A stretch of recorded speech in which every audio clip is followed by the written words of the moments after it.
Are you feeling stuck, overwhelmed, and unsure of your next move in life or business?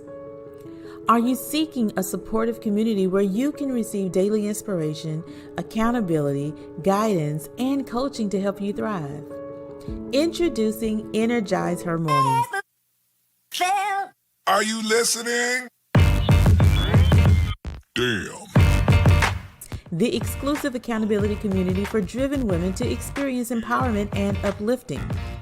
Energize Her Mornings is the best accountability membership program hosted by founder Tameka Chapman, created specifically for women who are struggling with their first or next move in life and business.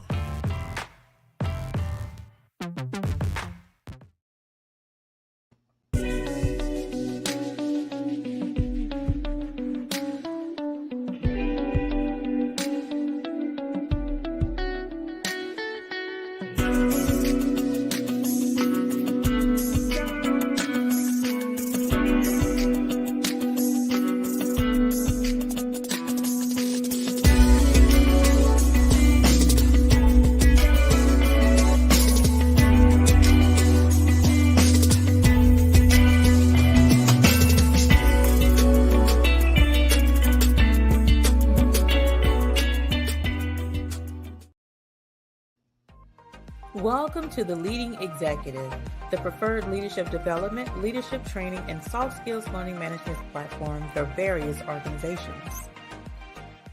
At the Leading Executive, we believe in elevating your leaders' skills with experiential learning. Our platform offers a wide range of leadership training and soft skills courses that are designed to help your leaders unlock their full potential.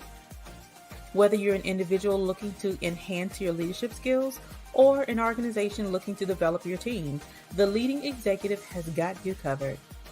Our courses are designed to be engaging, interactive, and practical, ensuring that your leaders not only learn the skills but also apply them in real-life situations. Our motto is unlock your leaders' full potential. We believe that every leader has the potential to be great, and our platform is designed to help them get there. So what are you waiting for? Sign up today and start unlocking your leader's full potential with the Leading Executive. The Leading Executive, elevate your leader skills with experiential learning.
Mogul TV Global Network is the #1 streaming TV network for positive programming.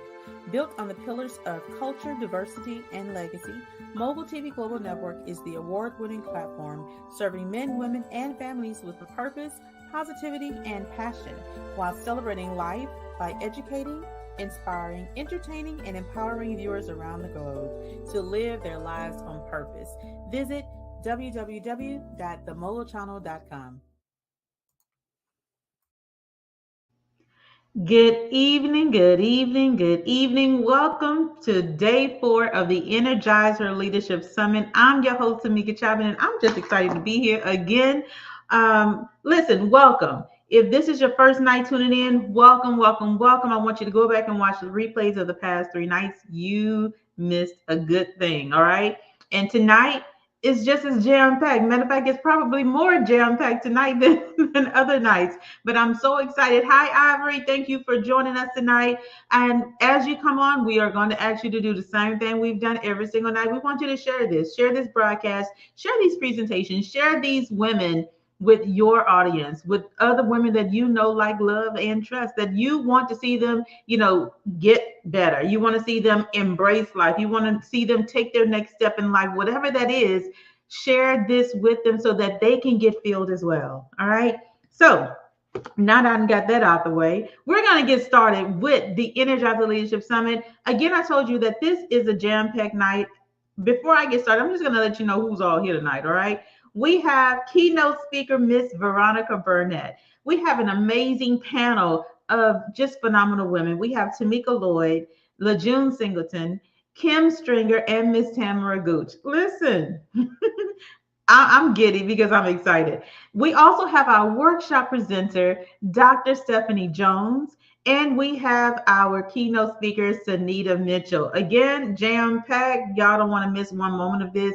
So again, as you're coming on, just make sure you let us know you hear hey, hi, hello, and share this broadcast with others so that we can definitely reach more women that need to hear what is being said tonight. So as we get started, I just want to share a message with you all on feeding you first, right? So it's all about you and it's about feeding yourself, but feed you first. I know we've heard that saying of if something was to happen, if the airplane's getting ready to go down, give yourself oxygen first.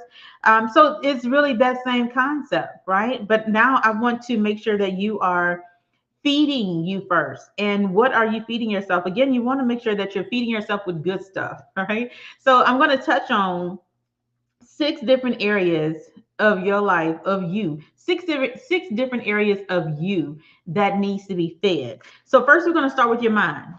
Everything starts with a mindset, right? Everything starts with our mind, how we think, because what we're thinking about ourselves or about other things is normally what we're going to do and how we're going to act, react, and behave towards things, right? So again, feed your mind with good stuff, daily affirmations, prayer, you know, positive self-talk, whatever that is that's going to help you get up, get started, move through your day. Feed yourself first. Feed yourself a good word. Feed yourself a good word. Speak life into you, right? So again, it's all about feeding you first. Feed your mindset. Let that be the first thing that you do after you pray when you wake up, okay? So you praying and then you begin to feed yourself. You know, that prayer is going to lead directly into you feeding yourself. So again, the first area of you that I want you to feed is your mind, and that is feeding your mind with a good word, good affirmation, and some positive self-talk. So the second area that I want you to feed you first is I want you to feed your body with some good nutrition. All right, feed your body with good nutrition. Like, we only have this one body, y'all. So unless you want to be spending $100,000, probably it's gonna be, with the rate of inflation and all that stuff, probably $1 million to go get some stuff done in yourself later in life, right? Treat your body as if you love your body. And I know it's easier said than done. I'm raising my hand because listen, I just ate some salt and vinegar chips. This is transparency, y'all. Okay.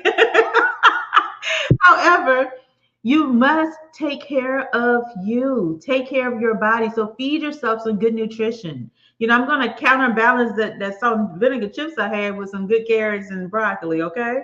So again, just make sure you are feeding you first. Feed your body with good nutrition so that it lasts.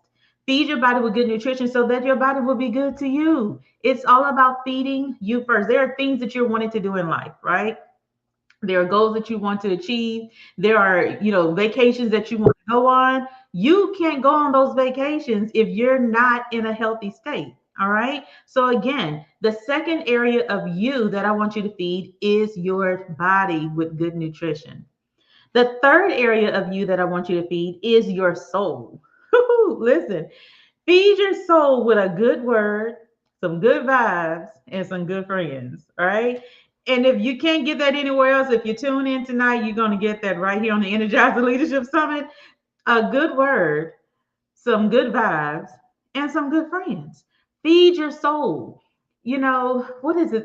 When medicine is the best medicine. Well, no, laughter is the best medicine. That's what it says. Laughter is the best medicine. Well, you'll get laughter once you surround yourself and feed yourself with a good word, with some good vibes, and some good friends. So feed you first. I know we have all of these commitments that we have to take care of. We have all of these extra things that we must do.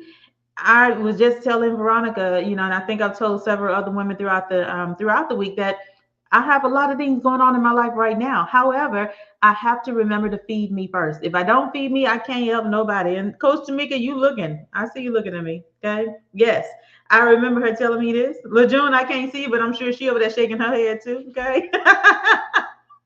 However, feed your soul with a good word, some good vibes, and some good friends. All right. So, the fourth area of you that I want you to feed your creativity.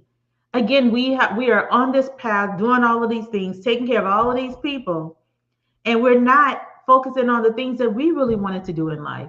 We have let us lay by the wayside. We trampling over ourselves too, right? Just like everybody else doing. But what I want you to do is I want you to begin to feed your creativity. And how do you do that? You get in a community that will support that. Get in a community that will speak life into you actually, tapping back into your creativity, because that's really all it takes. It takes you seeing it, it takes you wanting it, and it takes people who are going to support you and speak and say, I'm your cheerleader today, okay? I'm your cheerleader. If that's what you want to do and that's what you have time to do, let's do the thing. Let's go, right? They're going to cheer you on when you win, and they're also going to cheer you on when you learn those hard lessons, all right? Either way, you want to surround yourself with a community that's going to support you, that wants to see you win. So that's the fourth area. So we've hit on the mind, body, soul, and your creativity. So the fifth area of you that I want you to feed is your spirit. Yes, your spirit. And I separated soul and spirit because I'm saying the spirit because right now we are not giving ourselves grace. I talked about giving yourself grace, probably about a month or so ago, to a group. And it's all about self-forgiveness. How do we forgive self though? It's easy for us to say, I forgive you when somebody apologizes to us, but we hold ourselves hostage, right? We would not allow ourselves to have grace. We will not allow ourselves to be forgiven for the things that we feel that we shouldn't be forgiven for. So you got to deal with that stuff right there. You got to deal with, why am I holding myself back? Why am I holding my mental hostage? Why am I holding myself hostage and not allowing me to move forward towards my next greater? Is it that I don't feel like I deserve it? Why? Why do you feel you don't deserve it? If you are willing to say, I forgive you to someone else, you should be just as willing to say, I forgive me. I forgive myself for the thoughts that I had. I forgive myself for not taking action. I forgive myself for not going forward and going towards my goal. I forgive myself for not putting myself in the right situations or the right community to support me, to push me, to hold me accountable. I forgive myself. And so once you begin to forgive yourself, the only thing you must do at that point is take the next step. Do the things that you are forgiving yourself for. Because what you cannot do is get caught on that circle of, okay, I'm not going to do it. Okay, I'm going to just forgive myself, but I'm still not going to do it. So we're not doing that, right? We're not sugarcoating anything tonight, all right, y'all? So again, the fifth area of you that I want you to feed is your spirit with self-forgiveness. Learn to forgive you just as much as you forgive others, all right? And the last area of you that I want you to feed is your life. Yes. Feed your life with love and laughter. Yes, forgiveness is great. Love is greater. Love is everything. All right. I want you to feed your life with love and laughter. I like to laugh, y'all. I don't care what's going on. I'm going to find a way to laugh. A lot of times it's been my coping mechanism for not having to deal with things, but I've learned to do better. But now I just love to laugh. I have kids that make me laugh all day long. I have to do nothing but sit back and watch. They're going to do something to make me laugh. My husband, he makes me laugh. I can't help it, right? And when I'm in a down mood and he sees it, he's going to act a fool just to get me to laugh, just to get me to chuckle. And I appreciate that. So again, I want you to feed you. Find ways to laugh. Find things to do or find things that you can watch or be a part of that's going to allow you to just live. Just live in the moment. Be present in your moment. Love your life. Laugh in life and just enjoy it all. And at the end of the day, Once you feed your mind, your body, your soul, your creativity, your spirit, and your life, listen, you're ready. You are ready. But it's not just a one time thing, it is an intentional choice every single day to focus on feeding you first. All right. So, thank you all for tuning in tonight. Thank you all for being here. I appreciate you for being here. I know that tonight is going to be an amazing night.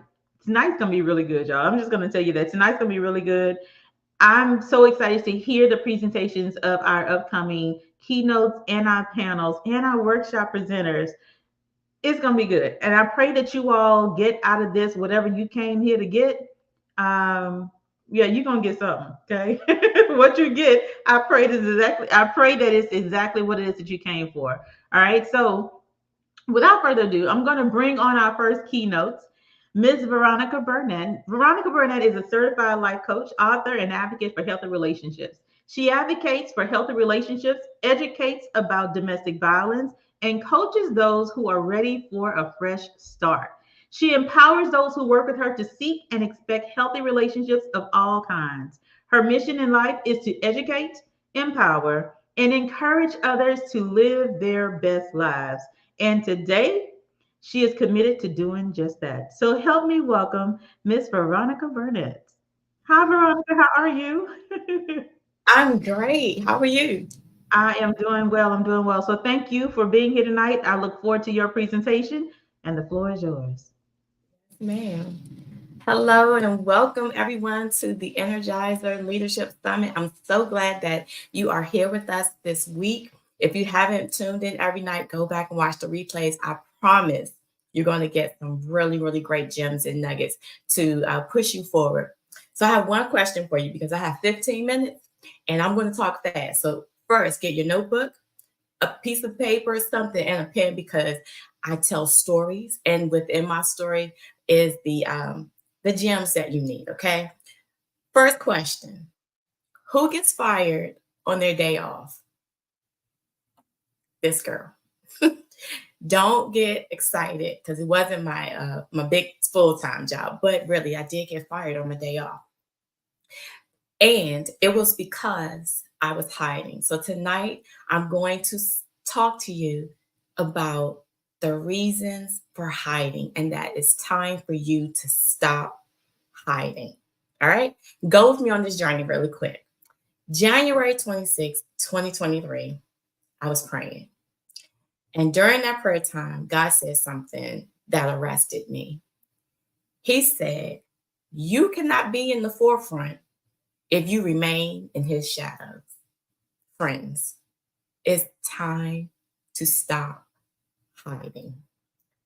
That was scary for me because it meant that I was going to be exposed. Now, who wants to be exposed? Who wants to feel like they are completely naked and vulnerable out here, right? All in these internet streets. Anyway, I did what he said, but not fully. You'll understand why in a minute. During that time, I had to end some relationships. I had to walk away from some people, step away from some things, and I had to take a deep dive into a faith journey with God. All I knew was working in the background, being the support person, being the one that helped everybody come to their decisions and helping them put together their strategies and encouraging them, even going as far as helping with the implementation of their businesses and their ideas. How many of you have been that wonderful, supportive friend, that wonderful, supportive coworker, colleague, all of the things, right? So early January last year, I wrote these lofty goals. And first of all, I write them down so I don't forget. Second of all, I wrote them down so that when the time came that they were fulfilled, I could write down the date that it happened and just see how long it took me to get to it, right?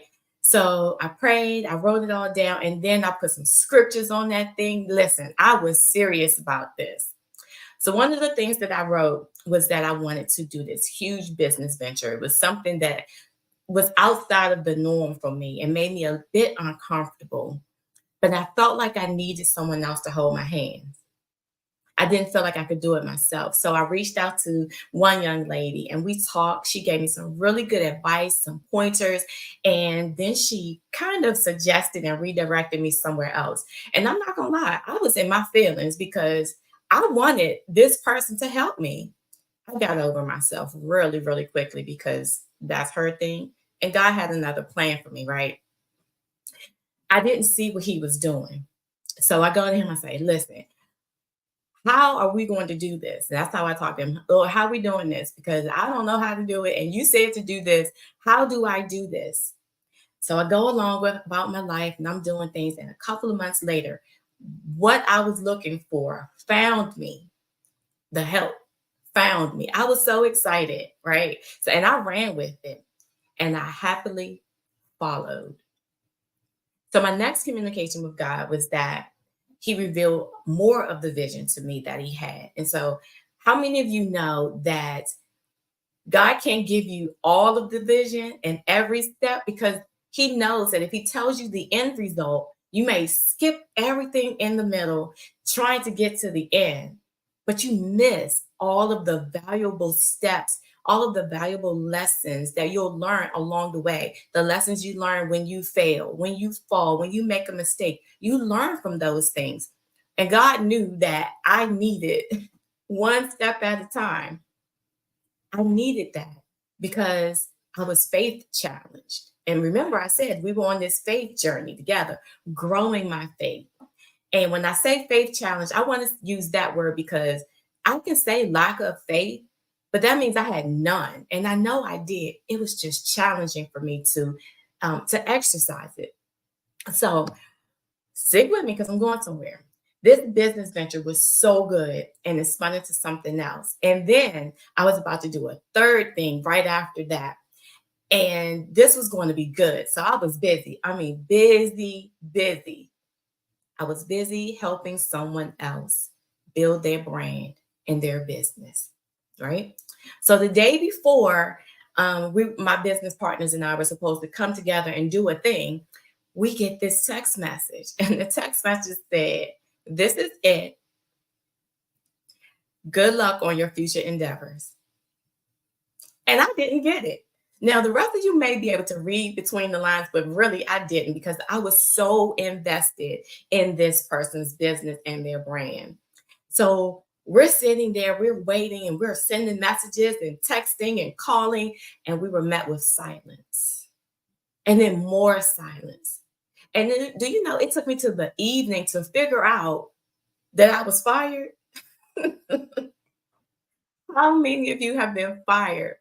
But because you are so invested in someone else's success in their business, you missed all of the signs, all of the messages leading up to it. Have you ever thought that was for a reason?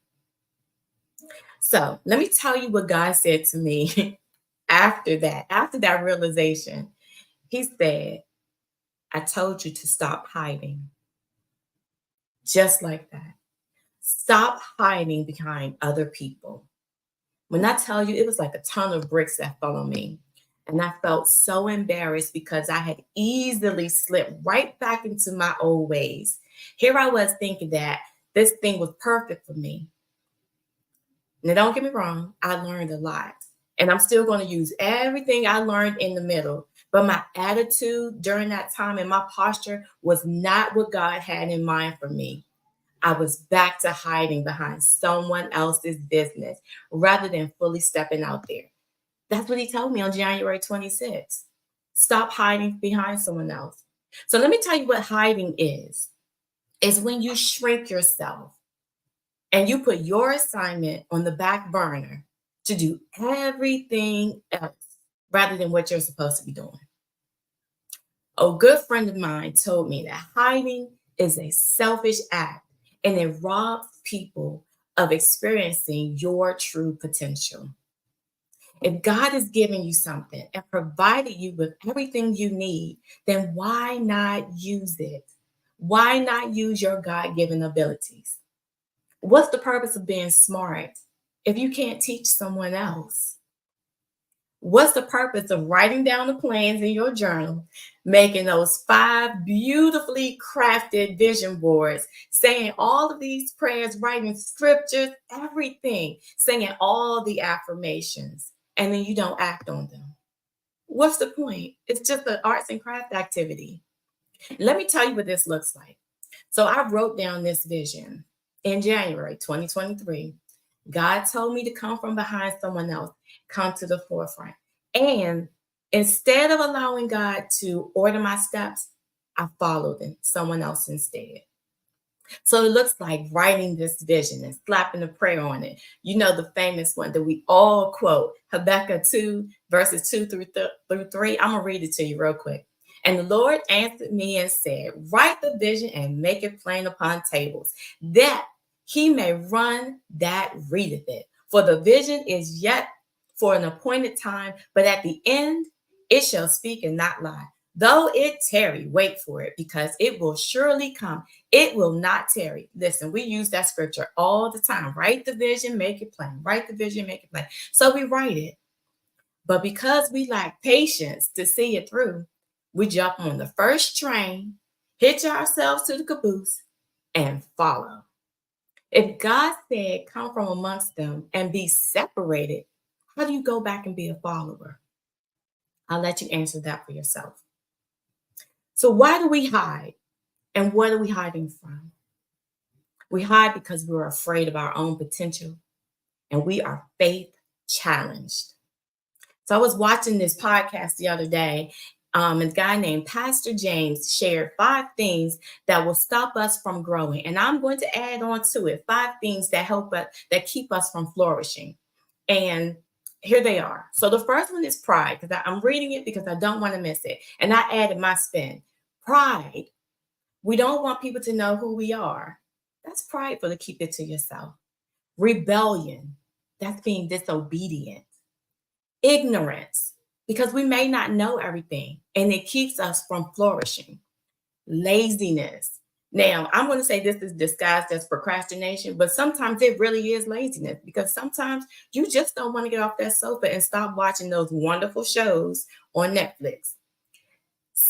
Fear. Fear of everything and the lies that we tell ourselves. And so the next 5 are my own. Seeking validation. How many of you seek validation?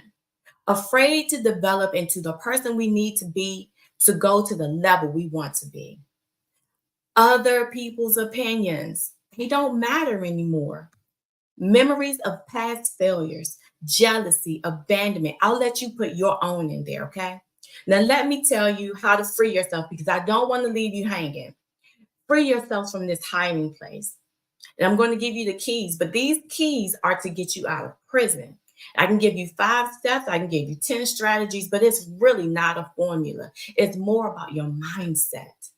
It's about the faith that you need to keep going, that helps you to know that you can get out of this. So you ready?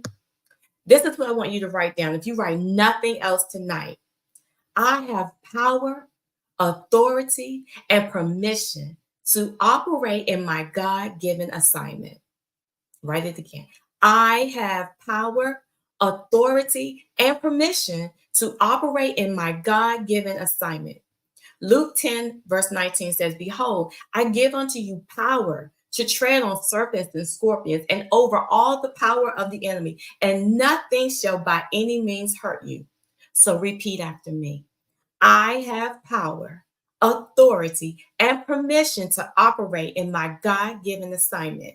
If that one doesn't ring in your ears, I want you to go find a scripture and come up with your own declaration, okay? Because that's what these are. There are a few more, and then I'm going to let you go. I no longer need man's permission and validation to do what God has given me to do. I'm trusting God every step of the way. What God has shown me is available to me. I will carry this vision and believe that God has the best plan for my life. I will compare myself only to myself and no one else. Here's a good one. I will not fear. I had to write that one down on paper and tape it to my doors as I was coming in the room and going out of the room. Use it. It will help you. I will not fear. God will provide everything I need. I will pray and believe big, bold prayers. No more weak prayers. No more weak prayers. He told me that one too. I will pray and believe big, bold prayers. And the last one, I will remain on fire about my assignment. So listen, in order to be a good leader, you can no longer live in the shadows of anyone else. Don't get stuck in a familiar place, following and being comfortable when you're meant to be a leader. God has equipped you with everything you need to carry out your assignments. So if you're hiding behind other people's assignments and businesses, don't wait to get fired to do what He's assigned you to do. Ask Him to light the path for you to follow Him out of the dark and into the light, from jail to freedom, from the back to the front. Leaders, it's time for you to come out of hiding. Come out of hiding. All right. Thank you so much for joining us. Stay tuned for the next speakers, and I will answer any questions that you all have. I'm waiting for Miss Tameka to come back up, but let me know in the comments if there's something that resonated with you. Hey, Tameka. You're muted. Y'all know I get to talk, and I'm so excited. I forget that I'm on mute, y'all. Listen, I apologize, but go ahead on for all of you that are joining in. Thank you so much for joining us tonight. Make sure you share this broadcast to make sure that everybody that you know gets a listening ear of this. But if you have any comments regarding Veronica's presentation, I know I got something I got to say. I want y'all to put it in put it in the chat so that she can definitely respond to you. I love when you talked about no longer asking for people's permission. You don't need validation. Okay. You don't need validation. You don't need permission. You don't need their approval. If it's what God told you to do, you move forward in that thing. You don't need to wait on somebody else to say, okay, you take this step first. Okay, now you take this one. Because they're only going to allow you to take a step that's not going to exceed where they are. You know what I'm saying? So I want to encourage all women who are tuning in, make sure, go back and listen to Veronica and write all of them down. Like I was trying to put them in the chat here and trying to take notes myself. However, go back and tune in and listen to all of the pieces of the puzzle that's going to allow you to stop hiding in someone else's shadow, stop hiding behind the work of someone else, especially when God has spoken to you, right? So thank you, Veronica. I appreciate you for sharing. I appreciate you for being here. How can everyone find you, connect with you, so they can get on that train of, no longer seeking validation, permission, and the approval of others? So you can find me on my website, veronicaburnett.com. You can find me on Instagram at betterdays.llc. So those are the two places you can find me hanging out the most. And I'm on LinkedIn under my name, Veronica Scales Burnett, because that was my maiden name. But yeah, mostly right there, Veronica Burnett. And there are all the ways to reach me, my workshops, everything that I'm doing is right there on my website. Awesome. Well, again, thank you so much for being here. I appreciate you. And I look forward to seeing more and doing more. All right. Good night, everyone. Have a good evening. All right. Listen, if you're just tuning in, hello, hi. Thank you for being here. I'm Tameka Chapman, host of the Energizer Leadership Summit, and we're having a good time. And we're about to have even a more greater time because these next ladies that's coming up here on the stage, we're going to have a conversation all about mudslides, mudslides and miracles. Listen, I had to share that when they come on here. So let me introduce these ladies. Okay. Let me do the right thing. All right. So we have Miss Kimberly Stringer, called Just Kim. Okay. We call it, they call her Just Kim. She's a Tallahassee native, an educator, life coach, speaker, and visionary leader known for her vibrant personality and ability to inspire. Thank you for joining me, Miss Kim Stringer. All right. We have Coach Tameka. What can I say? What can I say? So we have Coach Tameka. Okay, hold on, let me make Coach Tameka Lloyd with a master's degree in health communication and certifications in integrative nutrition, health coaching, and relationship coaching. She is deeply committed to promoting health, fitness, nutrition, and happiness. So when I talked about feed your body with good nutrition, listen, she was looking at me, y'all. Okay. All right. So next we have Miss Tamara Gooch. Miss Tamara Gooch, let me make sure.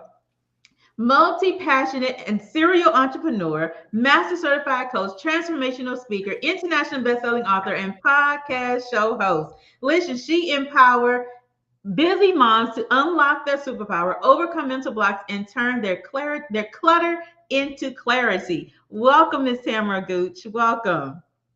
And lastly, we have LaJune Singleton. Sound like a show, right? All right, so we have LaJune Singleton. She is the CEO and founder of LaJune Singleton LLC, Move to Heal, a fitness, sports, mind, body, health, and wellness business, right? Let's see, hold on. She is the author of Releasing My Trauma, The Root of Self-Sabotage, an actress, self-podcaster, speaker, and with 14 years of experience working with busy, diverse professional women over 30 and girls 3 and up. Listen, this is a diverse panel, y'all. Listen, I'm surrounded by greatness, and I feel they might come down on me if I say too much. Hey, Dr. Tavish in the building. Dr. Shaniqua, thank you for being here. Mary Just Travels Tisdale, thank you. I appreciate you all for being here. Linton and Ivory, I appreciate you. Anisha, thank you. Thank you all for being here. Make sure you all share this. Let other women know that these amazing women are here at the Energizer Leadership Summit. I appreciate each and every last one of y'all.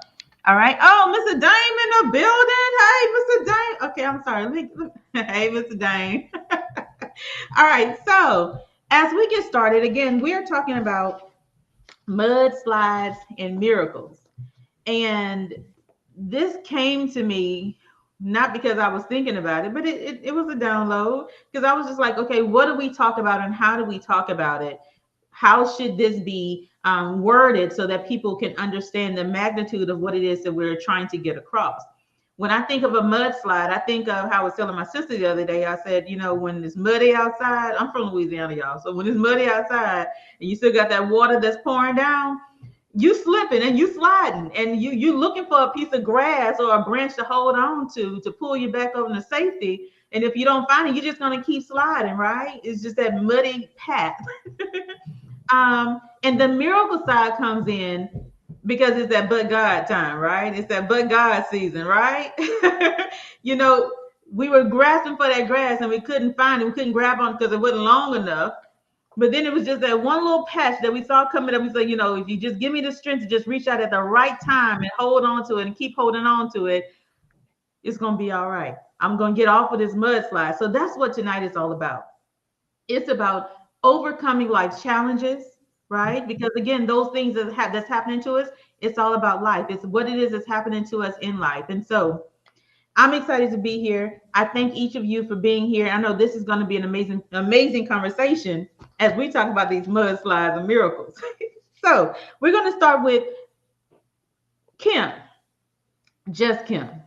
Can you share a challenge that you have faced when it felt like it was just a mudslide that you couldn't find your patch of grass, right? Can you share a mudslide that you've gone through in your life? And then tell us, how did you overcome, or how did you manage to find the strength to overcome that thing? Good evening, everyone.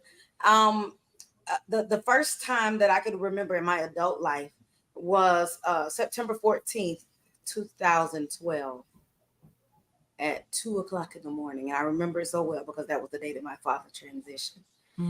And I could just remember the heartbreak. I could remember the pain. And I am my mother's only child. My parents were married. He has another daughter, but I'm my mom's only child. So I was the only one that grew up in the house, except did have some cousins that lived with us at one point in my life. But as I got older, it's just me and my parents. And I love them. And I had a son when I went off to college, but back in 2012, when my daddy transitioned, that felt like a mudslide. My hope was gone, but I knew that I couldn't give up because I still had a son, and I still had my mother, and I watched her go through so many different things in her life. Hello, Mom. I know she's watching. Cynthia Street, she's watching.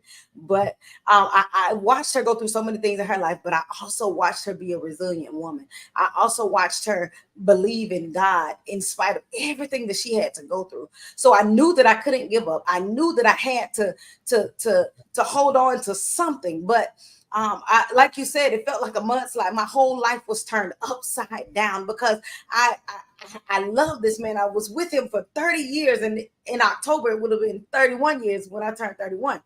But he just did so much, not just for me, but in the lives of everybody that he touched. And so when he transitioned, I just felt like I don't know.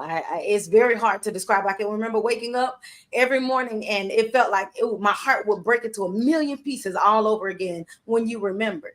But I remember that he was sick. So when I woke up, I remember I don't have to go through this again. Wow. I don't have to go through this again. So I was able to get myself back together.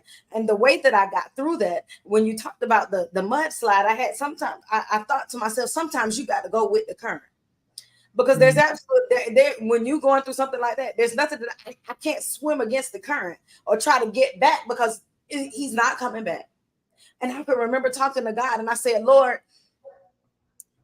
I don't want to go through this because, I used to love psychology when I was in high school and everything. And I took it in college.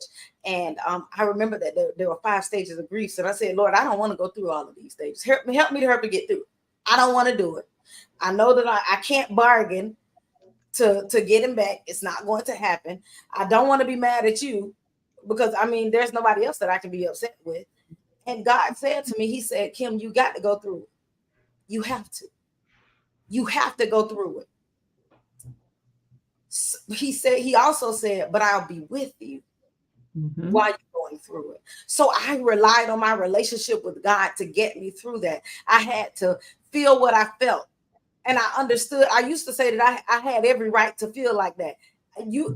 My feelings were valid, but I don't have a right to stay there.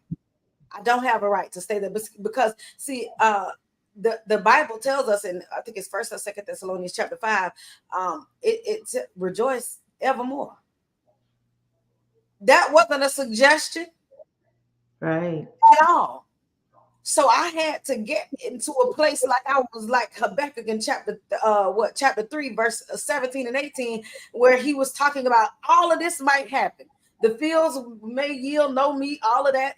Yet I will joy in the Lord. I will joy in the God of my salvation. And because he is my salvation, and I know that God is still God, I was able to get through that thing. Yes, I had to cry sometimes. Look, my granddad used to sing this song.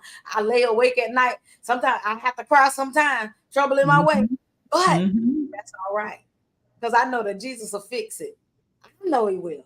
So I relied on the hope that Jesus will fix it. He'll fix that thing. And I had to continue to think differently about my situation. I had to think differently about the transition of my father. See, I was being selfish, but my daddy was hurt.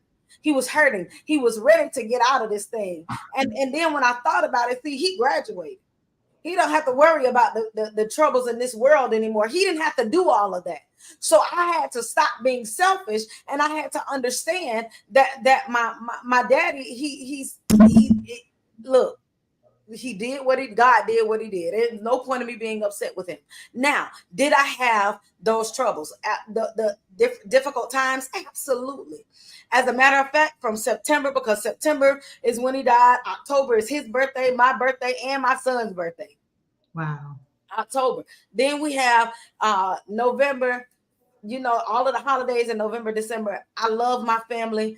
We're just a family that we grew up together. Even though we were in 2 different states, every weekend I would go to my grandparents' house in Thomasville, Georgia. I lived in Tallahassee, and we eat together on Sundays, all of that. So whenever we got together, I love seeing everybody, but just remembering that my daddy wasn't there, it would hurt me a little bit. So from September to December of every year, I had this black, dark cloud over my life. And it wasn't until December of 2021, I was talking to someone, I think I was on the phone or something, and my grandmother said, Kim, come here. She heard me talking about my daddy. She said, come here. She said, I want you to learn how to let that go. I said, what? My dad? She said, yeah. She said, not let him go. It's okay. So it took me 9 years to be delivered from that spirit of grief. I was okay the first the first 6 months of the year. The first 8 months of the year, Lord. The first 8 months of the year. But the last 4, it took a toll on me mentally, emotionally. And my grandmother told me that I needed to repent. She said, because you made his death an idol. Not me, Lord. Yes, you did. Because see, you wanted to hold on to that thing. You wanted you wanted to think about him so much during that time. And you put him up here and you put his death up here. She also said, you got to remember that you still have a mama. So I told God, thank you right then. Look, I still have my mama. And I thank you for that. So I had to stick with God. And there was one thing that my grandmother used to tell me every time I would get off the phone with her. She'd say, okay, Kim, stay in the word. And I'm like, what is stay in the word? Why was she telling me this? She knew the day was going to come where my daddy had to leave me, where she was going to have to leave me, where my cousins were going to have to leave us, all of that. And she knew that if I knew the word and I hid it in my heart, that I was going to be able to get through those things. And I'm not saying that it's easy, but there are 2 scriptures that I live by every single day. I have them on my calendar. At 6 a.m., I have Philippians chapter 4, verses 7 through 9, because it tells us what to think about. See, that's the thing. Everything that I think about, I'm going to start saying out of my mouth. We know that our words have power. So I decided that I'm going to think on things that not about the transition of my daddy, but if I think about him, what I'm going to do is I'm going to rejoice in the Lord. And then at 6 p.m., I have 2 Corinthians 10:5, where I have to cast down those imaginations. See, I'm good during the day when I'm at work with, I'm an educator. So I'm at work dealing with kids, dealing with parents, dealing with other teachers, and I'm good. But at 6 o'clock, when it's time for me to go home, and then I have to deal with what I have to deal with. It's just me and God now, because my son is in Tallahassee. He left back in 2019 once he graduated to go to FAMU. And so now it's me and God. So at 6 p.m., Lord, I need you to help me cast down these imaginations and every high thing that is also against the knowledge of God, and bring into captivity every thought to the obedience of Christ. And I've learned how to do that in my life. So whenever the mudslides come, I'm going to go with the current. That's all right. It's all right. Because guess what it's doing? It's clearing the path for something else to grow in that space in the future. Thank you so much. That's a journey, and I appreciate you for sharing. Again, this platform is all about being transparent, right? So your journey and what you've gone through and how you've had to manage your way through it is definitely going to open someone else up to saying, okay, if she did it, I can too. Let me just take a few of the things that she did and apply that to my life right now, because I'm going through it right now. So if you're going through some things, just know that you're not alone. You're not alone, right? Coach Tameka, when we are on our journey of, becoming and we're on our journey of trying to figure out what's really going on in life, right? Or why is this happening? What's going on? Why did it happen? Why is it happening to me? Of all the people, I'm out here doing all the good stuff. Why is this happening to me? How would you say that we should tap into or find our inner strength to deal with the challenges that we're facing? I always have to go inward.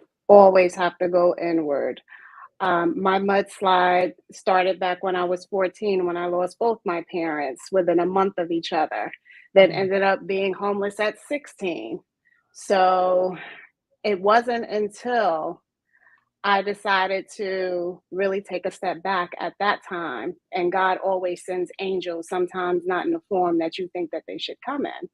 And so for me, it was in the form of a rabbi. And he taught me the importance of always checking in with myself. He says, this is a lie. And I said, what do you mean this is a lie? I'm hungry. That's not a lie. My stomach is growling. I'm living out in the street next to these rats. That's not a lie. I'm looking at it. He's like, no, it's a lie. He says, this can be whatever you want it to be, but it starts in here and it starts in here. And so sometimes when we're going through the mud, sometimes we give up too quickly because we can't see, because we are, as Veronica said, faith challenged, and we don't realize that next inspired step that you take can be that step that's going to lead you out to the miracles. So that's always the first thing that I have to let my clients know, is that we have to go inward. If challenges keep happening to you, sometimes there is a reason. What are you thinking about? You seem to be very positive on the outside, but maybe you're really not. Maybe that's your imposter syndrome, or that's what you want us to see, but maybe that's not who you really are. So let's dig into, what are you really feeling? Because as women, sometimes we feel like we have to be happy for everybody at every time. And we don't even know what we want after a while. For a long time, my name was Alika's mother. For a long time, my name was Christian's wife. No, my name is Tameka, but I didn't know that. The past 20 years, I've been either Christian's wife or, Tameka's mother. So sometimes we have to really take a deep breath. We have to pray. We have to take a step back, and we have to reignite our relationship with God. Because if your relationship with God is not strong, it's just going to be tough. I'm not saying that you're not going to get through it, but it's going to be tougher. You have to fortify that relationship. And in this day and age, people don't have that relationship. They pray when they want something. Don't be using God. I mean, why don't you pray and just say thank you, and pray in gratitude? Thank you, God. Every time I wake up in the morning, He woke you up. Thank you, God. Like, stop, praying when you need something. That's what I mean by a relationship with God all day, every day. I can tell Kim got a strong relationship with God. That's what you need to get you through, because life will happen. If life was always good, we wouldn't know it as being good. So the challenges are needed. And sometimes we have to go through the challenges. We have to sit in that mud. We have to lay in it. We have to choke in it in order for us to get to that miracle. But I promise, if you can get through it, the miracle is always so much brighter, and it's usually better than you've ever expected. But that's the first thing you have to do. You have to sit, be still. So I love that. I love that. Check in with you, check in with yourself. And you just ended it on a good note. Be still, y'all. Be still. Stop being a busybody, okay? So listen, Miss Tamara. I hope I'm saying it. Is it Tamara? Is Tamara right, or is it Tamara? It's Tamara. Tamara. Listen, Yeah. I'm just all up. But I love it because it starts with a T-A-M, okay? Okay. Listen, so you are a woman that empowers busy moms to turn their clutter into clarity, right?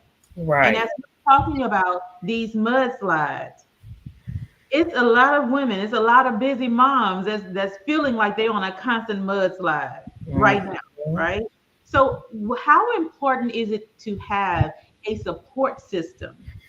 How important is it to have a support system? And then the second part of that is, how do we find the right support system? Because we can connect ourselves with people who we think will help us and be there for us in our time of need when we're going through it. It may not be on a financial basis. It may just like, can I borrow your ear for a moment? Can I borrow your shoulder? And it's just not there. So how important is it to have a support system? And then how do we find that support system as we need it? It's very important to have a support system, but having, like you said, having the right support system is paramount, because everybody isn't in your circle to pray with and for you. PRAY. There's a lot of them that come because they see something in you that's not in themselves, and they come to pray on you. PREY. One thing that I did going through the multitude of mudslides that I've experienced in my life is that I asked God to position me around women who love me, support me, keep it 100 with me, pray for me, pray with me, and gonna check me when I need to be checked. Because I know for myself, I can get in that position where I'm like, okay, Lord, I trust you. I believe in you. You know, although I'm going through this, I'm going back to what you brought me from. So I know what you can do. But then I also have that doubt, that fear. You need women in your life that can say, sis, stop. Remind yourself of 20 years ago when he saved you out of that domestic abuse marriage. Remember when he brought you from poverty. Remember when he brought you and got you that job. So we need to be positioned to receive those women. Mm-hmm.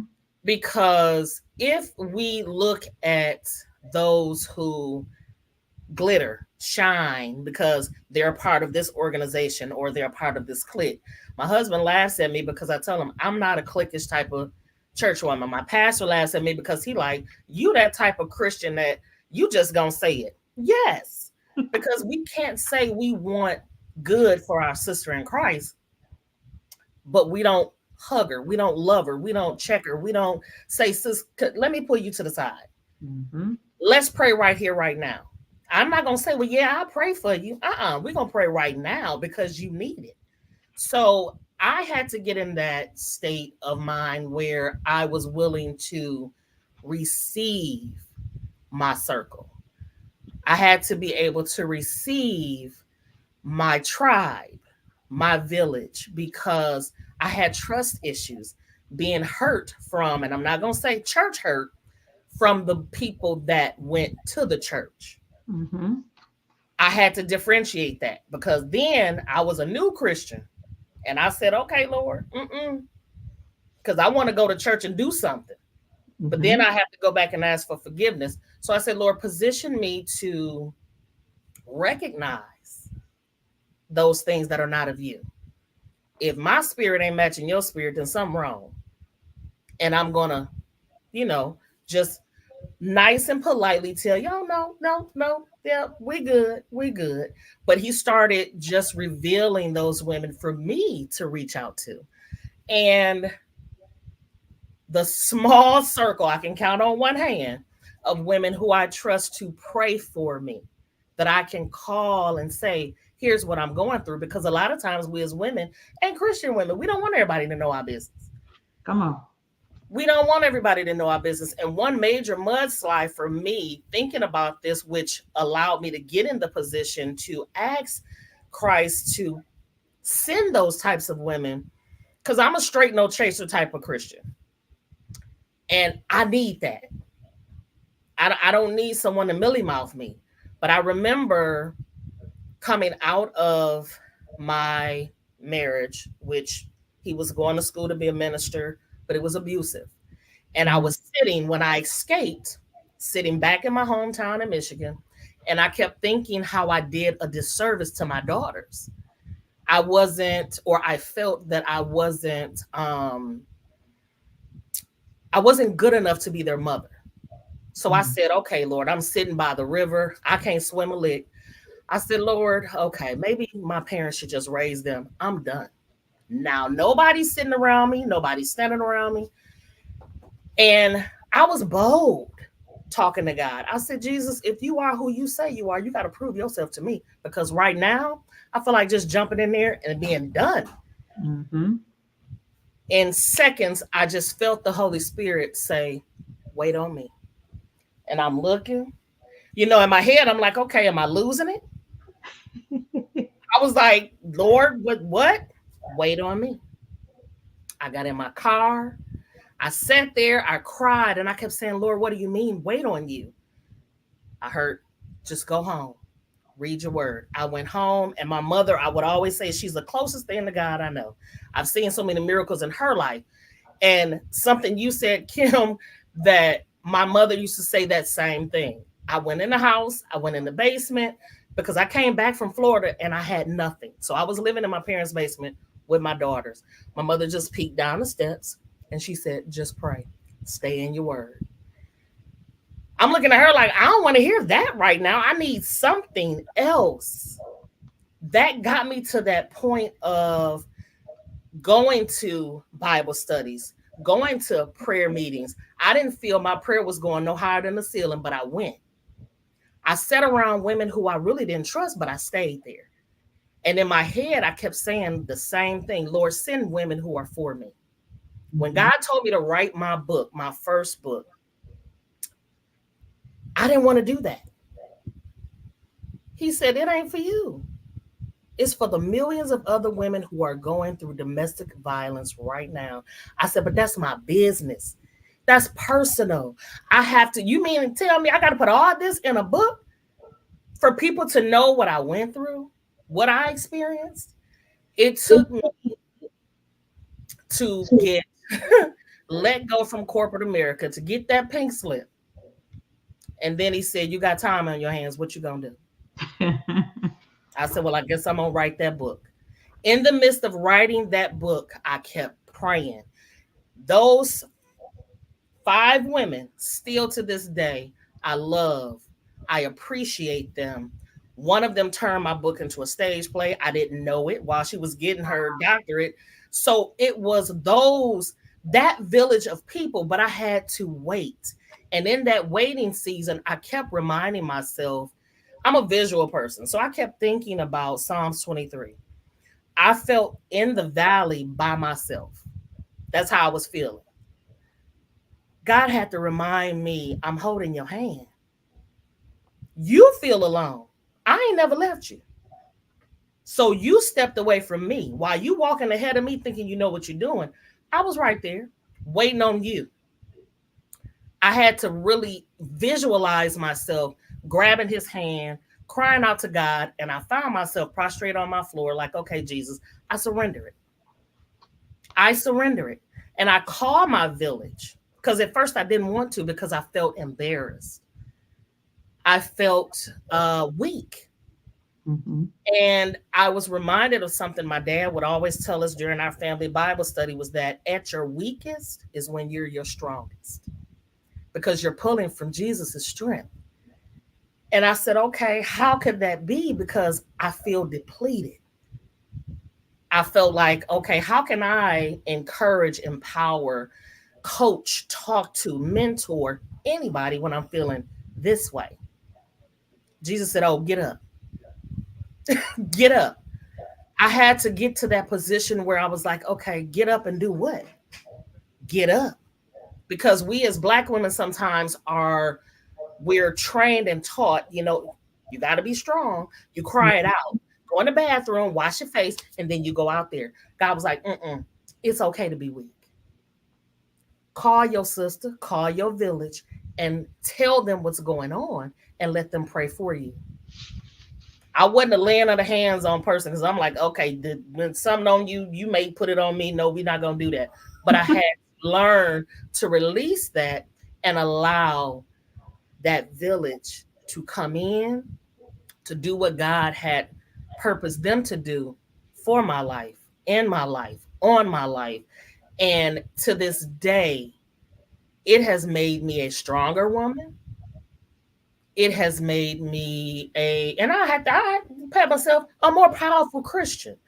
Right. Because I can recognize and discern more who's operating in the spirit of Christ and who's operating in their own. And I will say this to anyone watching, for those women who are going through something and you feel lonely and alone, find your circle. Don't be fearful of reaching out to those women it's going in the vault. It ain't going nowhere with them. Don't be scared to share what you're going through because we all need each other. Right. This is Mental Health Awareness Month, and I'm going to tell you, so many of us, women, mothers, wives, we need that. Single women. I was single for years. I needed that. My mother, yes, loved her. She was there, but I needed a circle. Mm-hmm. And I got that. As much as I wanted to fight it, God knew what I needed, but I had to wait on him. And in the midst of waiting, he was the man. I was like, okay, Lord, it's me and you. We got to have some conversations. And we had deep conversations. My mother would tell me, pull up a chair and act like he's sitting right there and talk to him. And Right. how we're talking now is how I talk to him to this day. Lord, okay, some things going on. He's like, call your tribe. After you come fad with me, you call them. And Right. now we meet every second Saturday, and I love it. I I love absolutely that. love it. Yeah. I love that, and I love the fact that you talk to him just like you hear, because he bruh for me, bruh, what's Bruh, going on? yes. Okay. Okay. So, with that, in being bold, I love that. Be bold in your ask. Be bold in your ask of God, and he gonna come through. He will do exactly what you ask him to do. You just got to be ready and prepared for what he gives to you. Okay. There you So I go. love that. Thank you for sharing that, Miss Tamara. Thank Hold on, you. Tamara. Thank you.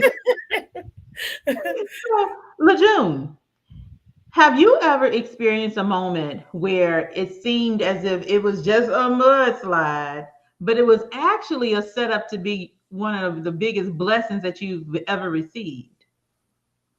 Mm. Because a lot of times when we're on these mudslides, we're just like, okay, I don't see nothing happening after this. But really and truly, after going through it, I think it was Kim who said, she went with the current. However, after going through it, you saw that it was actually a blessing in disguise.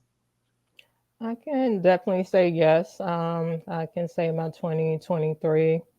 Um, I would say it was a mudslide, a tornado, a hurricane, a tsunami, and everything in between. And it was all to set me up to this year, for greater and for better. And, it teaches you that it's kind of like, I'm sure people have seen the meme where Jesus goes to the little girl and tries to take her little small teddy bear, and he has this huge teddy bear behind him. And the little girl is like, no, I love it. And it's kind of like, you know what? If you want greater and better, you have to let go of your comfort, because comfort and where you are is not going to move you forward. You have to let go and trust God in the path that you're going in.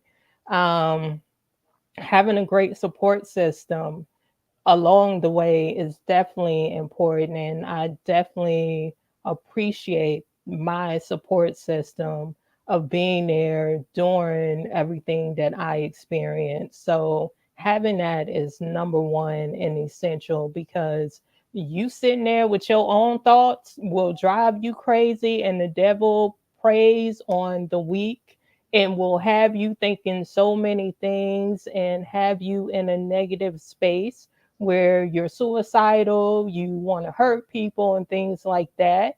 So, talking to people, having a therapist, I definitely appreciate God bringing my therapist in my life, um, to talk to and on speed dial for other sessions during the week. That is essential. And I'm so happy to see so many Black people now getting therapists, because before, especially being from the South, that's not something we do. It's like, oh, you pray about it, you go to Jesus. No, Jesus put man on earth to help you and coaches on earth to help you when you can't help yourself, and get you out of that mindset.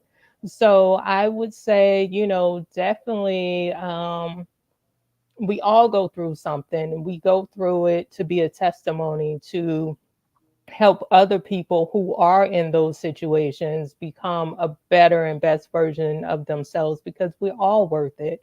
And sometimes we feel so guilty and we blame ourselves that we don't see our own worth, but we have to start seeing our worth. We have to start seeing that we are worthy, we deserve so much, and we are meant for greatness. God didn't put us on this earth just to be borrowers. He put us on this earth to be lenders, to lend not just money, but to lend time, to lend love, to lend kindness. That's what we're here for. We're here to be the head, not the tail. So be a leader. Don't be hiding behind people being scared. Stand up, use your voice. And I think those things are so essential. And any mudslide that you go through or any tremendous situation you go through in life. I love that. Thank you for sharing that. Now, what I want to do is I want to go to all of you and ask this question because, again, going through things is one thing, but learning the lesson so that you don't repeat those same situations is another. So, real quickly, can each of you, starting with Kim, can each of you share a lesson that you learned from any of the mudslides that you've had to, that you've been faced with in life? A lesson learned. Yes. I've learned that uh, there's absolutely nothing that I've been through in my life that God did not use to elevate me. And once I've learned, I had to learn how to let that it go. And that'll be a book coming out soon. Let that it go. Whatever the it is in your life, your it can be your mentality. It can be a hurt that you felt someone did to you. Whatever your it is, let that it go. And God is not going to do anything for you, to you. It's going to happen for you. And once I got that into my mindset, I can face whatever it is I need to face, knowing that God is still God in that situation. Come on. I love it.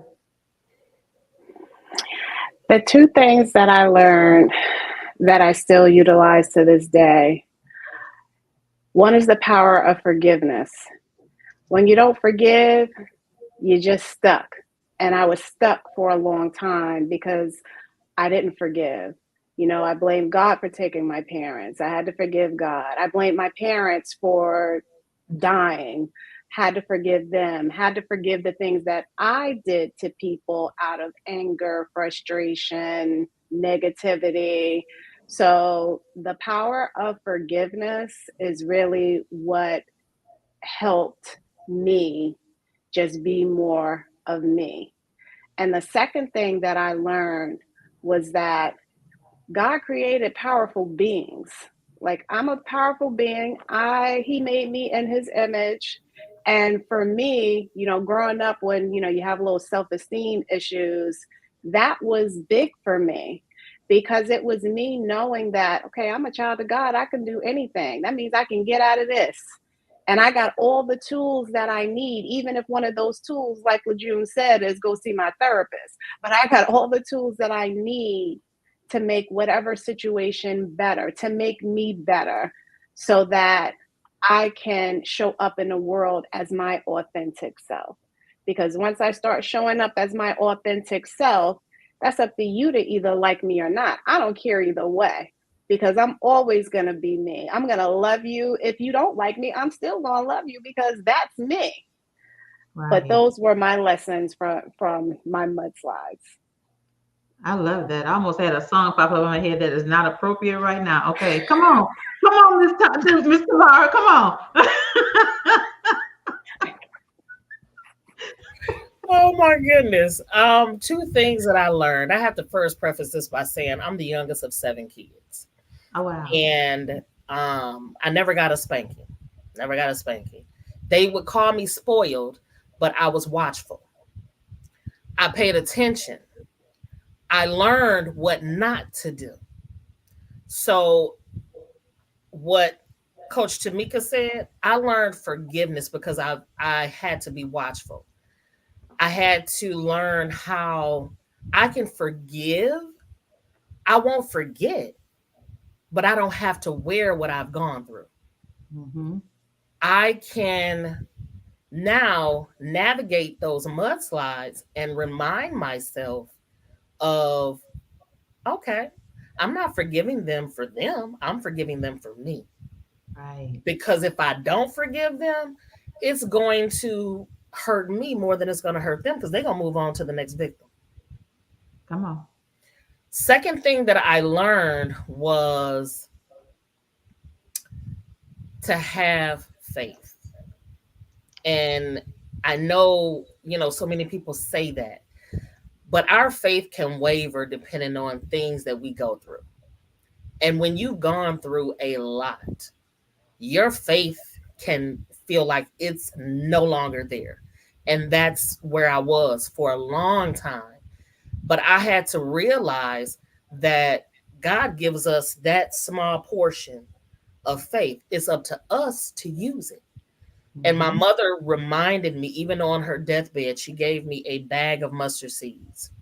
I keep them everywhere I go, in my purse, in my Bible, in my journal, to remind me that small seed grows a 30-foot tall tree. And that's all God wanted me to have. I said, okay, Lord, I'm going to be watchful. I'm going to be thankful, even in the midst of what I'm going through, because whatever it is that you're preparing me for, I'm waiting in expectation, and I'm going to be joyful while I'm waiting. So those are some lessons that I had to learn for me and this bold personality of mine. I love that. Lejeune? Definitely had to learn patience and stillness on top of trusting God, because I was so used to doing everything myself and taking care of everything myself, where it was, I had no issues with getting a job before. I could apply for a job and immediately got it. Um, but I was never still and I was never patient. And that was one thing God was teaching me last year, was stillness and patience and trust. And I was able to let go and trust God in the process of everything that He has provided for me now, where I can say, you know what, as someone said earlier on the panel, of just saying thank you, thank you, God. It doesn't have to be so many words. Thank you. And acknowledging what He's doing in your life. If you can't find the words, just acknowledging, saying, you know what, I appreciate you not giving up on me at times where I wanted to give up on myself. So, just being patient, and patient was hard because patient wasn't my friend. So I'm learning to be friends with patient and trusting God in this process. And He has definitely shown me that, greatness is here and greater is on the way. I love that. I love that. Miss Amara, you spoke on having faith the size of a mustard seed, and that's like, I live by that, Matthew 17:20. Okay. That's life for me. Having faith the size of a mustard seed, anything is possible. And Lejeune, being still and having patience. Patience is everything. That's something that I learned a long time ago that set me up for being okay today, because I really was a person of not high patience at all, especially for grown folk. Okay. I didn't have patience for the grown folk because they lie a lot. Okay. I'm just gonna put it out there. So I learned how to have patience, which set me up to not be bothered by the grown folks and the stuff that they do. So absolutely, patience and being still are definitely some great lessons to learn. Thank you all for sharing. I appreciate each of you for sharing. Now, before we wrap this section up, please share with us, how can the audience and the viewers find you, connect with you, stay connected with you, learn some more from you. Okay, they're gonna see y'all back here with Energizer again. Just know that. However, how can they find you for now? We'll start with you, Ms. Kim. I am on all social media platforms at Just Kim Stringer. Put the just in front of my name right there, and that's the way you'll find me. Facebook, Instagram, Twitter, Pinterest, Telegram, everywhere at Just Kim Stringer. You can always also go to my website, www.justkimstringer.com. Thank you. Awesome. All right, Coach Tameka. You can find me at CoachTameka.com, and on Instagram, Coach Tameka Lloyd, Facebook, Coach Tameka Lloyd. But if you want to reach me, It's best for my website because I'm being still and staying off of social media. Okay, I love it. I love the social media detox. Okay. Yes, yes. All right, Miss Tamara Gooch. Yes, yes. You can reach me at Tamara C. Gooch, coaching and consulting. All that, huh? Yep. All that. Or All just that. at Now you see Tamara me C. over here. All this typing. No, I'm just kidding. I'm just kidding. Here we go. At Tamara C. Gooch, coaching and consulting. That's where you Yeah. are. Is that across all social platforms? Yes. Awesome, awesome. And Miss Lejeune. You can find me on Facebook, LinkedIn, and TikTok, Lejeune Singleton. Instagram, I am Lejeune. And my website is lejeunesingleton.com. Yep. Got you. Got you. It's coming up in a few seconds. Boom. Right there. Okay. Listen, fingers can be typing. So listen, please, you all go and connect with Lejeune. I am Lejeune Singleton across the platforms or lejeunesingleton.com. We got Just Kim Stringer across all socials. We have at Coach Tameka Lloyd and find her better at coachtameka.com. Okay. And then we have Miss Tamara C. Gooch, coaching and consulting. That's where you can find her. So listen, thank you all. I appreciate each of you for being here. I appreciate each of you for sharing, being transparent in your journey. Because again, when we are transparent with what we've gone through, it's going to help somebody else. It's going to help the next lady who's going through it right now and didn't know she needed to hear a word from you. So again, I appreciate each of you. Be on the lookout for me because I will be contacting you again soon. But thank you, and thank you. Please, you all connect with all the ladies, have conversations, connect, learn more, and let's do this thing because it's all about connection. Everything is about connection, but being connected to the right people. And these are the right people, okay? The right people. All right, you all have a great evening. I appreciate you. You Bye. too. Bye. Awesome, awesome, awesome. So listen. Tonight has been wonderful. Tonight has been wonderful, but we're not done. We are not done. We are not done. We have now coming up, we have an amazing workshop with Dr. Stephanie Jones. I was about to go Stephanie J. Jones, but it's Dr. Stephanie Jones. She is out doing a workshop on the strength of a purpose pivot. The strength of a purpose pivot. Dr. Stephanie, are you ready? I don't know if she can see me or hear me. I don't want to bring her on. I wait until she come on the camera, and then I'll bring her on. Let me make sure I didn't get a message from her. Nope. All right. So, Dr. Stephanie, when I see you on camera, I'll bring you up to get started with your amazing workshop because I can't wait to hear about the strength of a purpose pivot, how to curate a life by design and dreams by measure.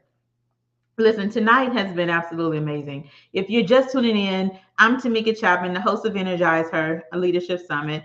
This is the Energizer Leadership Summit for 2024. I have some amazing ladies and some of my favorite gents who've joined in to have a conversation on what it means to embrace life, embrace all of the challenges, and how do we overcome some things? How do we move forward? How do we keep moving forward? But also, how do we keep ourselves energized while we are doing that? And I just appreciate every last lady who has joined us. I appreciate every gent who has joined us. What we had earlier today was Veronica Burnett, who spoke to us about stop hiding, y'all. Stop hiding. Stop hiding. There's no use in us in continuing to hide. And she shared her journey of hiding behind somebody else's gift, doing everything to build them up and still not moving forward with what she knew that she was supposed to be doing. But then how did she talk to us about finding her way into no longer seeking validation, no longer seeking permission, no longer seeking approval from other outside people to do exactly what it is that she was meant to do. So I appreciate Veronica for sharing that. And you just tuned in, you were tuning in to the panel for tonight that was all about mudslides and miracles. Overcoming life challenges and obstacles, that obstacle course that we call life. All right. So this has been an amazing night. I'm still waiting on Dr. Stephanie. I'm gonna put her up on the stage just in case okay, no, she's not ready yet. Well, I'm going to talk to y'all. I'm going to talk to y'all a little bit more until either her situation is fixed or we have Miss Anita Mitchell who will be joining us and talking about grief in the workplace. Listen, this summit has been, it was created, I should say, to really tap into the woman on a whole scale, not just one area of life, but in every facet of life that it deals, that we have to deal with. You know, as women, we have a lot of roles. We take on a lot of things. We take on roles that nobody asks us to take on, right? Because that's just what we do. We take on things and we do it so wonderfully. But at the same time, we are sacrificing something to do all of those things. When we're not taking care of ourselves, whether it's our mental wellness, whether it's our physical, whether it is a relationship, regardless of what it is, we take on everything. We take on everything and we do it with a smile. But that smile is costing. So the question that I'm asking and that I continue to ask is, what is the cost of your smile? What is the cost of your smile? Have you truly thought about the cost that it takes you to smile? Have you thought about all of the things that you're doing on a daily basis, a weekly basis, a monthly basis, and throughout the year that's taken away time from you actually feeding you? If you weren't here at the beginning, I gave a message on feeding you first. You know, so you have to think about the areas of your life that need to be fed and how can you feed them properly, feed them fully, so that way when you do begin to show up in all of these other roles, you're okay. You can smile and your smile won't cost you as much, right? Let's see here. If you have any comments, as a matter of fact, not even comments, I want to know from wherever point you joined in, what has been your biggest takeaway so far? Can you put that in the chat here? I would definitely. I'm gonna start throwing them up on the screen here. All right. Listen, this is interactive. I want to see your comments. I want to see what it is that you have to say. Can you please just share what has been your biggest takeaway so far, whatever that is, from whatever point you join? Let's take that. Let's see what you have to say there. So let's see here. Oh, Mr. Dame commented earlier on, thank you for the excellent panel. Absolutely. Thank you, Mr. Dame. I appreciate you for being here. I appreciate you. Let's see here. Awesome. Ladies, this was energizing. Absolutely. That's the aim, is to energize. This was wonderful. Thank you so much. This is all about the panel. This is all about the panel. And, you know, Veronica says, yes, we take on so much. We absolutely do. We take on a lot. And we continue to take it on. We continue to take it on. And, you know, one of the things about that, we take it on and we do it. And then we feel like we got the right to complain when nobody's helping us do it. Okay. Nobody's helping to lift the load that we willingly took on. So we have to be aware. And as Dr. Choi talked to us last night, we have to be intentional about those things that we are saying yes to. We have to be intentional about the things that we are doing and the things that we're not doing. All right, so Gerard says, how many women have participated this week and what professions were represented? Listen, I'm gonna have to get the data on that and get back to you on that, because we had a plethora of women come through on Monday, Tuesday, Wednesday, and tonight. Oh my gosh, probably I think we've had about maybe 20 women so far, maybe 20 women. Maybe 20 women so far have come through. Their professions are all over the board. But I will have that information and I'll share it with you outside of here. All right, let's see. All right. All right. So your takeaway is a reminder of the great sacrifices that women make daily. Absolutely. Absolutely. Thank you for that. Mr. Dane, our women are truly amazing. Yes, we are. Yes, we are. Nuggets drop for both women and men. Absolutely. Yes. All right, Veronica. Or when we don't get acknowledged for taking it on. Exactly. We trying to figure out, so who gonna help me lift this load? So I know y'all see me, right? Ain't nobody gonna say nothing. Y'all just gonna not do anything that you know you can do. You can't help me. You know, we don't really have that right because we took that on. We took it on. And I think it's because that's just in us. And I've heard the thing of, women are nurturers, but not all women, not all women, but there's a good many of us who are nurturers, and we are willing to put ourselves in a position to take on things that we really should not be taking on because it's taken away from another area of our lives, right? Our happiness, yes, yes, yes, our happiness is most important. Absolutely, Veronica. Yes, it's been at least 20, but it's probably more if I go back and I count all the days. It's been a lot. Okay. It has been a lot, but when I tell you that I'm so thankful for all of the yeses that I've gotten to be a part of the Energizer Leadership Summit. Everybody said yes. There was not a hesitation. There wasn't you will let me think about it and get back to you. Absolutely not. And every day has been jam-packed with amazing presentations. It's been jam-packed with amazing women, phenomenal women who are showing up and helping us as the audience learn different ways of managing our emotions, managing our lives, managing our relationships, managing different parts of our lives that's going to help us be better. That's going to help us energize our lives to the next level.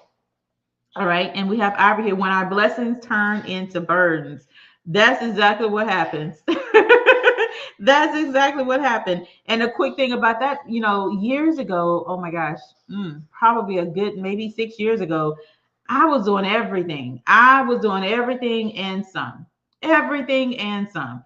And it was all because I could. Okay. That's nothing. It's not going to take me any time to get that done. It's like, oh, that's easy. I can do that. But I had to learn this. Just because I can do it does not mean that I should do it. And so I had to learn along the way to stop saying yes to everything and everybody because all of those things. And, at one point I was working with a lot of people, but it was taking so much time away from the 9 to 5 that I had. It was taken away from, well, it wasn't taken away from that because I was still showing up to the 9 to 5 and staying there for 12, 13, 14, 15 hours. But it was taking time away from the family time that I should have been putting that time into my husband and my children, but I was giving it away to help others become, the thing that they wanted to be. Let's see here. Gerard says, we often hear that Black people don't support each other. This summit proved that is a lie. Who you telling? Who you telling? Absolutely. And that's the way it should be. We should show up. We should support. Support can cost absolutely nothing. I can, off the top of my head, a number of ways that you can support someone else for $0. You're on social media. You're not paying a dime to be on social media. Share the post, like the post, comment on the post, tell somebody about an event happening. It costs you nothing. When we begin to show up and support each other, it makes it so much greater. It makes everything so much greater. It makes you feel it can make you feel good that you're actually, sharing something with someone that can help them. But it costs absolutely $0 to tell somebody about what someone is doing. And I can say I went for years and years and years and years and years, not charging anyone a dime for anything. And I was doing it because I felt that's what we needed. I did, oh my gosh, in 2019, I launched a magazine called Woman on the Verge. Okay. And one of the goals with that magazine was to show that Black women can work together without drama.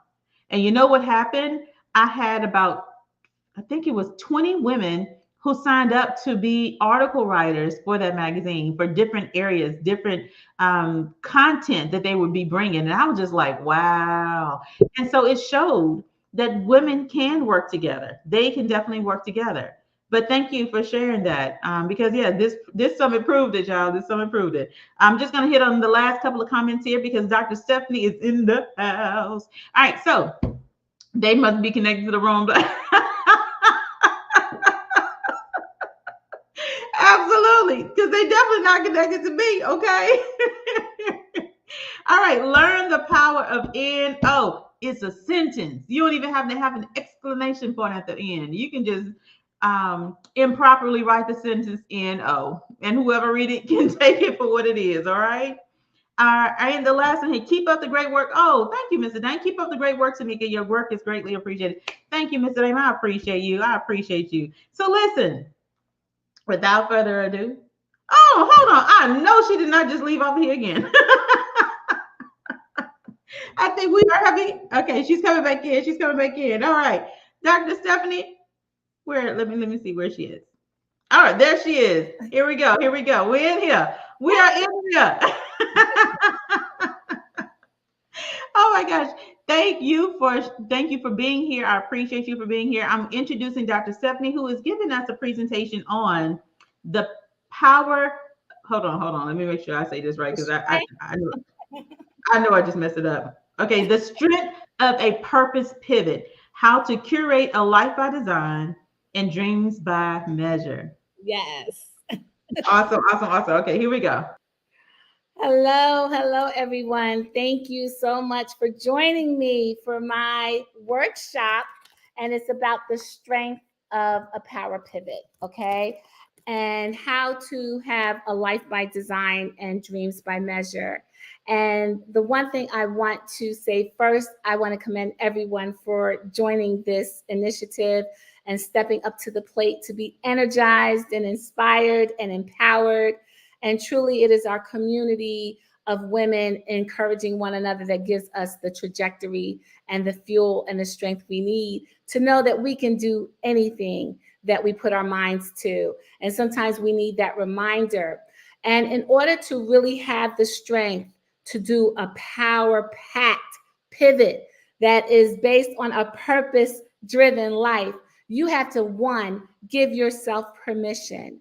And people say, okay, what do you mean by permission? The first, and permission, accustomed to putting ourselves last, to nurturing ecosystem that we tend to forget about ourselves.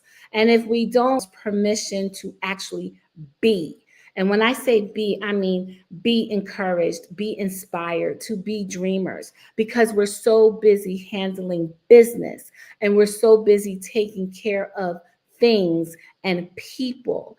And as a result, I believe that we miss understanding that everything God has given us in this lifetime is for this lifetime.